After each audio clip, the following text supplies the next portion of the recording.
Hello everyone, I am Atri. Welcome back to my channel Everyday Eco Jatri. আজকের ব্লগে থাকবে আপনাদের ডিমান্ড অনুযায়ী ক্লাউড কিচেনের উপরে কথা বলবো। আমার কাছে বহু মেসেজ এসেছে এবং সেটা ইউটিউবের এবং ফেসবুকেও, যে দিদি কীভাবে ক্লাউড কিচেন শুরু করেছো, তোমার জার্নিটা বলো, কীভাবে মানে মানে করেছো এবং সেটাকে কিভাবে আগের দিকে এগিয়ে নিয়ে যাবে, কিভাবে এটাকে সেট আপ করেছো, অনেক রকম কোয়েশ্চেন। তো আজকে যতটুকু পারবো একটু ছোট্ট করেই ব্লগের মধ্যে বলবো, আবার ডিটেলসে বিভিন্ন রকমভাবে আসবো। তো আমি এই ক্লাউড কিচেন ব্যাপারটা আজকে একবারে আসেনি, ঠিক আছে। একটা ফুডি বাডি অ্যাপ বলে একটা অ্যাপ ছিল, যারা হোম সেফদেরকে ইন্সপায়ার করতো, হোম সেফদেরকে একটা প্ল্যাটফর্ম দিয়েছিল, যাতে ওনারা মানে নিজেদের খাবার, নিজেদের বাড়ি তৈরি করা খাবারটাকে নিজেদের সোসাইটির মধ্যে সেল করতে পারে। একটা ইন্ডিপেন্ডেন্ট হওয়ার ব্যাপার, একটা হ্যাঁ, একটা আর্নিং এর ব্যাপারটা হয়। হোম মেকার্সটাকে চান্স দেওয়া হয়েছিল যে বাড়ি থেকে রান্না করে বাড়ির রান্নাটাকেই মানে কিভাবে সার্কুলেট করতে। নেবারহুডের মধ্যে তোমরা এই করতে পারো, হ্যাঁ, সেল করতে পারো, বা যেমন জোম্যাটো সুইগি করছে অনলাইন। তো সেটা তো রেস্টুরেন্ট খাবার হয়ে গেল, কিন্তু বাড়ির খাবারটার তো গুরুত্ব আলাদা। বহু ডিমান্ড আছে এটার। বেসিক্যালি একটু যারা এজেড হয় ওদের মধ্যে খুব একটা ডিমান্ড বাড়ি খাওয়ার, রেগুলারও করে, বাট বাড়ি খাওয়ার একটা আলাদা ব্যাপার থাকে, একটা হাইজিন ব্যাপার, একটা হেলথ পার্সপেক্টিভে খুবই ভালো। হ্যাঁ, তো এবার ওই ফুডি বাড়ি যারা অ্যাপটা তৈরি করেছিলেন, তারা হচ্ছিলেন কি যে IIM ব্যাঙ্গালোরের একজন কাপল, আখিল আর ওয়াইফের নামটা আমি ভুলে যাচ্ছি ওর। যাই হোক, ওরা ইন্ট্রোডিউস করিয়ে দিয়েছিল এবং বিভিন্ন রকমভাবে আমি বাদ দিয়েও আমাদের অ্যাপার্টমেন্টের আরও অনেকেই জয়েন করেছিল এবং এরকমভাবে সার্কুলেট হয় খাবার। তো খুব ভালো চলছিল, খুব ভালো। এবার যখন ওইখান থেকে গ্রো করে মানুষ, তখন কি করে, ওরা অন্যান্য সোসাইটির সাথে কানেক্ট করে দেয় যে তোমার খাবারটা অন্য সোসাইটি থেকে দাও। আর তখন একটা ব্যাপার ছিল লজিস্টিক এন্ড সাপ্লাই চেইন, বলতাম যে ডেলিভারি ব্যাপারটা তখন কিছু ছিল না। তখন ওরা তখন নিজের থেকেই you have to take that ownership, কীভাবে নিজেভাবে ডেলিভার করতে হবে, এটাই ছিল। আস্তে আস্তে অনেক কোম্পানি এসে গেল, ডান্সো হয়ে গেল, বা এই যে এখন পোর্টার হয়ে গেল, সুইগি, ইনস্টামার্ট হয়ে গেছে, এবং নানান রকমের এখন আছে যারা কিছু প্ল্যাটফর্ম চার্জ নেয় ওরা ডেলিভারির জন্য, বা জোম্যাটো সুইগির সাথে আপনারা পার্টনারশিপ প্রোগ্রামে গিয়েও করতে পারেন, যেতে একটা কমিশন দিতে হয় চার্জের উপর, মানে প্রত্যেকটা ফুড আইটেম বা সেলের উপরে একটা চার্জ হয়। বা আপনারা নিজের থেকেও করতে পারেন, লাইক যদি নিজে থেকে ডেলিভারি করতে চান তো নিজের থেকেই ওটা করতে পারেন। তো মানে মানে থ্যাংক ইউ বলবো হচ্ছে ফুডি বাডি অ্যাপকে, যারা শিখিয়ে দিয়ে গিয়েছিল যে কিভাবে নিজেদের বাড়ির খাবারটাকে কিভাবে হচ্ছে যে সবার মধ্যে, সোসাইটির মধ্যে দিয়ে কিভাবে বিজনেসটাকে এগিয়ে নিয়ে যেতে হয়।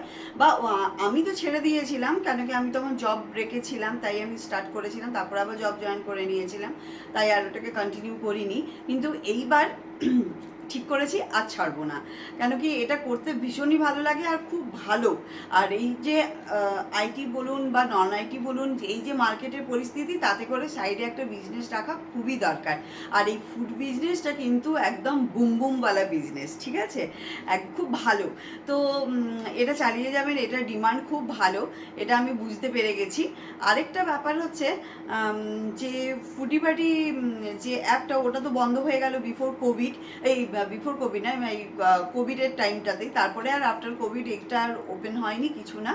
তো কিন্তু ওই যে মানে হোম সেফরা ছিল, তারা কিন্তু বেশ ভালো ভালো হচ্ছে বিজনেস স্টার্ট করেছে, তার ক্যাফে, রেস্টুরেন্ট, বা নিজের সোসাইটিতেই, বড় বড় সোসাইটিতে যেখানে হাজার হাজার মানুষ থাকে, তাদের মধ্যে দারুণ বিজনেস করছে।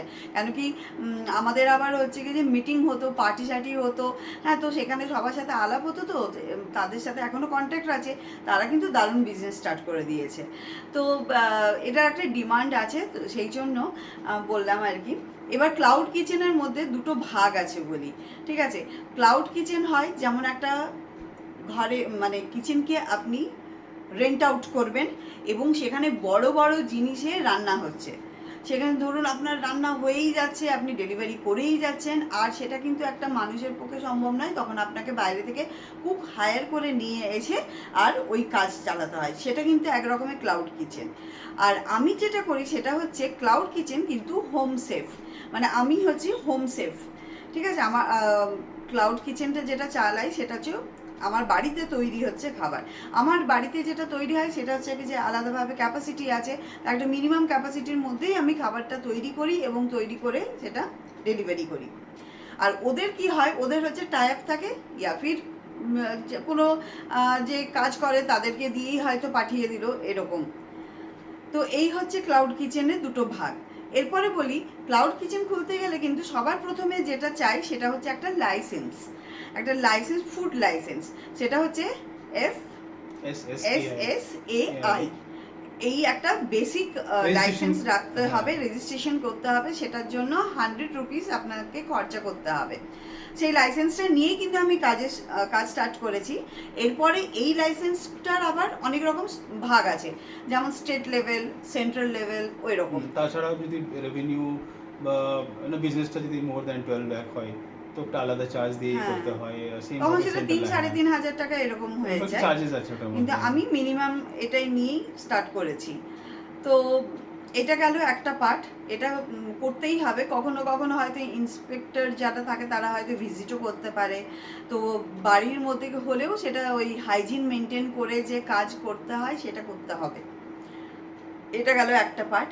এরপরে আছি লজিস্টিক, মানে ডেলিভারি ব্যাপারটা এখনো পর্যন্ত আমরাই করছি। পোর্টের যাদের খুব দরকার পড়ে কি যে না আমাকে টাইমেই খাবার চাই, তাদেরকে পোর্টের থ্রু পাঠিয়ে দেওয়া হয়। কেউ যদি বলে কি যে না আমি অনেক দূর থেকে মানে ডেলিভারি নিচ্ছি, সে তার মতন করে টাকাটা পে করে ডেলিভারি করিয়ে নেয়, ঠিক আছে। পোর্টারের চার্জ কিন্তু আমি দিই না, আর খাবারের সাথে ওইভাবে অ্যাড করে পোর্টার করে দিচ্ছি ফ্রি অফ ডেলিভারি, এইরকম ব্যাপার স্যাপার আমার নেই। যা হয় ক্লিয়ার কাট বলে দিই যে আপনাদের পোর্টার করতে হলে আপনাদেরকেই ডেলিভারি চার্জ দিয়ে দিতে হবে। কিন্তু মানুষজন মানে বাড়ির খাবারের প্রতি এতটাই ঝোঁক, এতটা ভালোবাসে, তারা কিন্তু পোর্টার চার্জটা নিজেরাই দিয়ে দেয়, ঠিক আছে।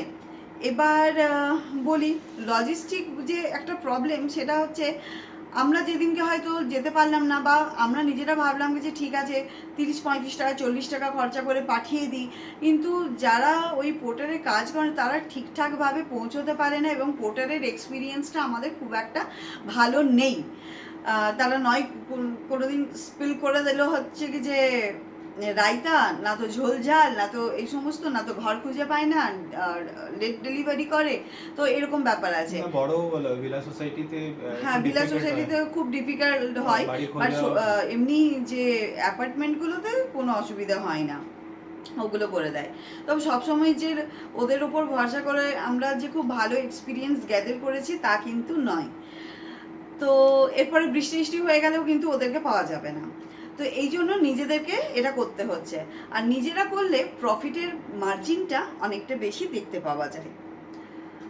আর এবার বলি সুইগি জোম্যাটো তো কেন মানে দিইনি। এবার আপনারা প্রশ্ন করতেই পারেন আমরা কোথা থেকে খাবার অর্ডার করব। যেমন আমার কাছে বহু প্রশ্ন এসেছে, তুমি কোথা থেকে করো, আমরা কোথা থেকে খাবার অর্ডার করব, আমরা কোথায় গেলে দেখতে পাবো তোমার খাবার, আমরা ওখান থেকে খাবার অর্ডার করতে চাই। ওনারা ভাবেন কি যে আমার হাতে অ্যাপ আছে বা কোনো ওয়েবসাইট আছে বা কোনো কিছু আছে। সত্যি কথা বলতে এখনো পর্যন্ত অ্যাপ বা ওয়েবসাইট এরকমভাবে কিছু তৈরি করতে পারিনি। তবে অ্যাপটা তৈরি করার চেষ্টা করেছিলাম, কিন্তু সেখানেও অনেক কিছু জিনিস মানে কিনতে হবে, কিনে টিনে তারপরে গিয়ে ওই অ্যাপ তৈরি হবে। তো আমি ভাবলাম কি যে ঠিক আছে আরেকটু টাকা জমাই, তারপরে গিয়ে অ্যাপে খরচা করব। তো এখন ধীরে ধীরে গ্রো করছি, এটা আমার প্রায় 8 to 9 মান্থস রানিং চলছে। তো আমি এখন ভাবলাম কি যে না আরেকটু যাক, আরও কিছুদিন যাক, তারপরে ধীরে ধীরে করে এগোবো। এবার সুইগি জোম্যাটোতে কেন দিই না। সুইগি জোম্যাটো 25% প্ল্যাটফর্ম চার্জ নেয়। একটা খাবারে আপনি ধরুন 350 টাকা দাম রেখেছেন, সেই খাবারটা যদি সুইগি জোম্যাটোর প্ল্যাটফর্মে দিয়ে দিই তাহলে 25% যদি ওরা কেটে নেয়, তাহলে আমার কাছে কতটুকু থাকবে? ওই 180 বা 85, 180 বা 185 রুপিস, এইরকম টাকাই থাকবে। তাহলে আমার কি করে প্রফিট হবে? আমার তো এদিকে ইলেকট্রিক জ্বলছে, গ্যাস জ্বলছে, গ্যাসের দাম বেড়ে গেছে, সবজিপাতি, তেল মশলা সব কিছু রয়েছে, আর প্লাস আমার পরিশ্রম রয়েছে। তাহলে আমার কি করে পোষাবে ওইটাতে? এই জন্য সুইগি জোম্যাটো ব্যাপারটা একদমই কমফোর্টেবল নয়, তাই জন্য আমি দিই না ওখানে। আর পোর্টার তো বলে দিলাম। আর সুইগির যে ইনস্টাওয়ালা রয়েছে সার্ভিস, ওটাও কিন্তু চার্জ ভালোই নেয়।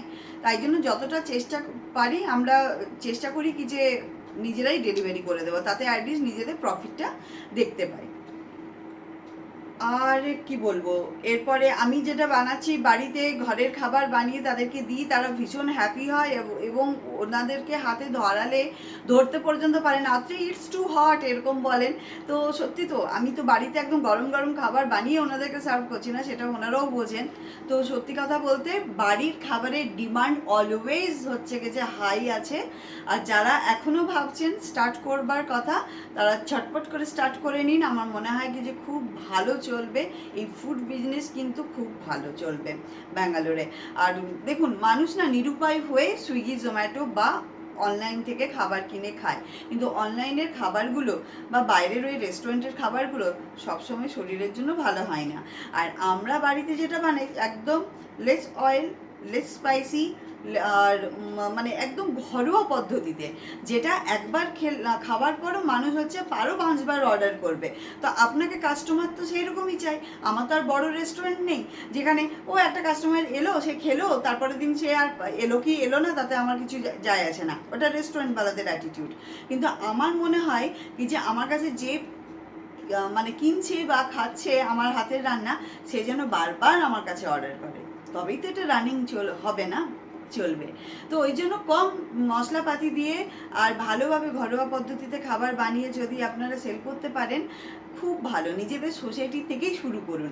আর সত্যি কথা বলতে, যখন মানে এটা স্টার্ট করবেন, একটা অ্যাকাউন্ট এরকম করে রাখবেন যেখানে ধরুন 5,000 টাকা আপনি রাখলেন, ওইখান থেকে খরচা করবেন।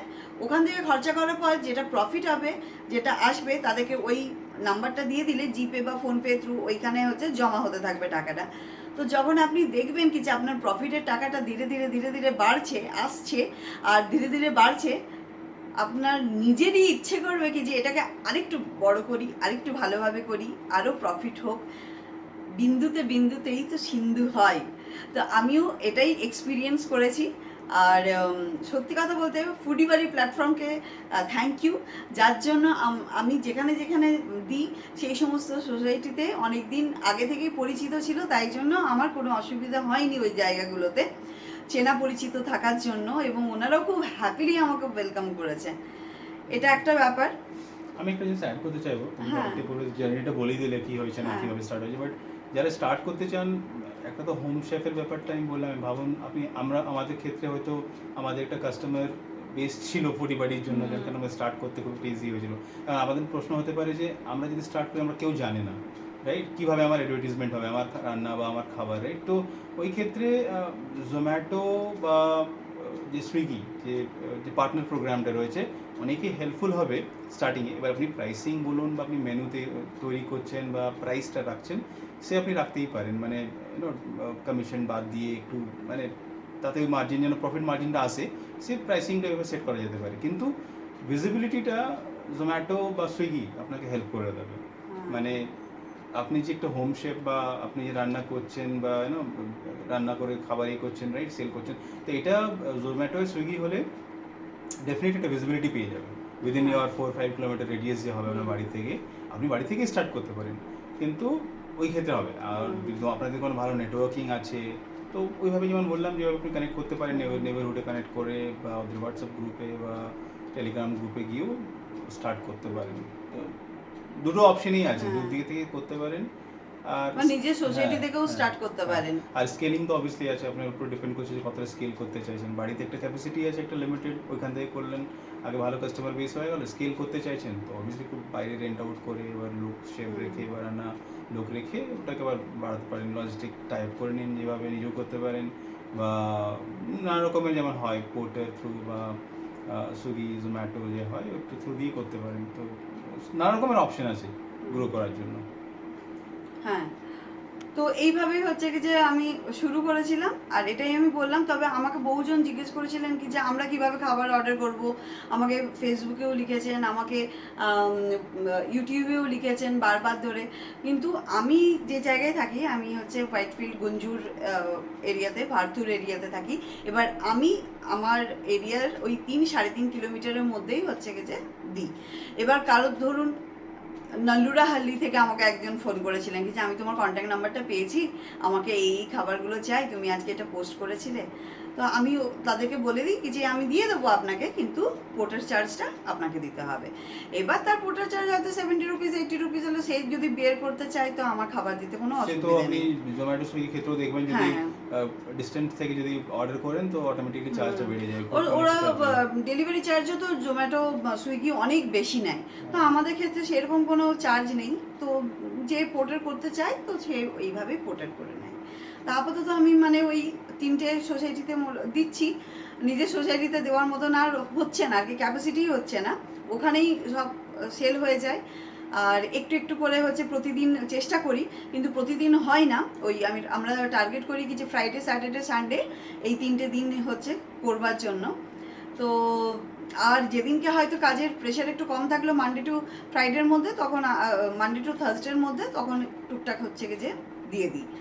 তবে আমি বলবো কি যে এটার ডিমান্ড খুব বেশি রয়েছে, প্রত্যেকে বাড়ির খাবার খেতে চায়। আর যখন যদি একটু ভালো খাবার পেয়ে যায় বা মনের মতন পেয়ে যায়, তাহলে কিন্তু বারবার অর্ডার আসবে আর আপনি সামলাতে পারবেন না অর্ডার। আর আর কি বলবো, আর হচ্ছে এই যে জার্নি, যাওয়া আসা, দেওয়া থোয়া, এগুলো নিজেদেরকে করতেই হয় মাঝে মধ্যে, কিছু করার নেই। আর যদি আপনি না যান তাহলে হচ্ছে কাস্টমারের সাথে ইন্ট্রো হবে কি করে? যতবার আপনি যাবেন তাদেরকে একটু বলবেন কি যে একটু ফ্রেন্ড সার্কেলে বলে দিতে। তো এইভাবেই হচ্ছে কি যে স্প্রেড হয়ে যায়, খুব তাড়াতাড়ি স্প্রেড হয়ে যায়। এবং আমি যে সমস্ত সোসাইটিতে দিই তাদের তো হোম সেফ রয়েছে, ওদের সোসাইটির হোম সেফরা, তো তারাও তাই করছে। কেউ বেকিংয়ের জিনিসপত্র দেন, কেউ হচ্ছে কি যে যে যেরকম মানে পরাঠা সবজি, পাঞ্জাবি লোকরা তাদের মতন খাবার দাবার, আমি বাঙালি মানুষ, আমি বাঙালির মতনই খাবার দাবার দিই। চাইনিজ যেটুকু জানি সেইটুকু দিই। তবে খারাপ না, ঠিকঠাক আমার রিভিউ আছে, ভালোই মোটামুটি চলছে এখনো পর্যন্ত। টাচউড সব কিছু যেন ভালোভাবে চলে। আর বাস আপনাদের আশীর্বাদে, আপনাদের ভালোবাসায় যেন এগিয়ে যেতে চাই। আর আমি এইবার ছাড়তে চাই না এটাকে। আর আপনাদের যদি কিছু মানে হ্যাঁ, কোয়ারিজ থাকে, আপনাদের যদি কোনো কোয়ারিজ থাকে অবশ্যই আমাকে কমেন্ট করবেন। আমি আবার ছোট্টখাট্টো ব্লগ বানিয়ে ওগুলো রিপ্লাই ওইভাবে দিয়ে দেবো, কিভাবে করবেন, কিভাবে স্টার্ট করবেন, বা আরও কিছু যদি কিছু থাকে জানতে চান তো আমি জানিয়ে দেবো, কোনো অসুবিধা নেই। ঠিক আছে, আজকের ব্লগটা এত দূরই রাখলাম। আর কমেন্ট করবেন যদি কিছু কোয়ারিজ থাকে, আর স্টার্ট করে দিন, বেশি ভাববার দরকার নেই। আর ওই যে লাইসেন্সটা এমন কিছু ব্যাপার নয়, লাইসেন্সটা হচ্ছে আমি ডেসক্রিপশন বক্সে দিয়ে দেবো কোথাতে, মানে ওই লিঙ্কটা। তো ওই লিঙ্কে গিয়ে কিভাবে স্টার্ট করবেন সেটা FSSAI ওয়েবসাইটে গিয়ে আপনি ওখানে দেখতে পেয়ে যাবেন যে কিভাবে রেজিস্ট্রেশনটা করা যায়। হ্যাঁ, তো অ্যাজ সিম্পল অ্যাজ দ্যাট, মানে ওখানে সবকিছু মানে খুব ক্লিয়ারলি মেনশন করা আছে। হ্যাঁ, এমন কিছু ব্যাপার নয়। আর যারা চাইছেন তারা একদম ফাটাফাট স্টার্ট করে দিন, একদম ভাববার দরকারই নেই। ঠিক আছে, অল দ্য বেস্ট আপনাদের জন্য। আর আপনাদের আশীর্বাদ আর ভালোবাসা তো আমাকে চাই, তবেই গিয়ে আমি এগিয়ে যেতে পারবো। আর আপনাদের কোনো কোয়ারিজ থাকলে অবশ্যই হচ্ছে কি যে আমাকে কমেন্ট বক্সে কমেন্ট করবেন, আমি আবার রিপ্লাই করে দেবো। আদারওয়াইজ একটা ছোটোখাটো ব্লগের মধ্যে সমস্ত কিছু ডিটেলসে জানিয়ে দেবো। ঠিক আছে, ঠিক আছে, তাহলে আজকের ব্লগটা এই পর্যন্তই রাখছি। আজকের ব্লগটা যদি ভালো লাগে আর যদি মনে হয় কিছু ইনফরমেশন দিতে পারলাম, তাহলে একটা লাইক, শেয়ার, সাবস্ক্রাইব করে দেবেন। দেখা হবে নতুন ব্লগের সাথে। Tata, bye bye, thank you so much.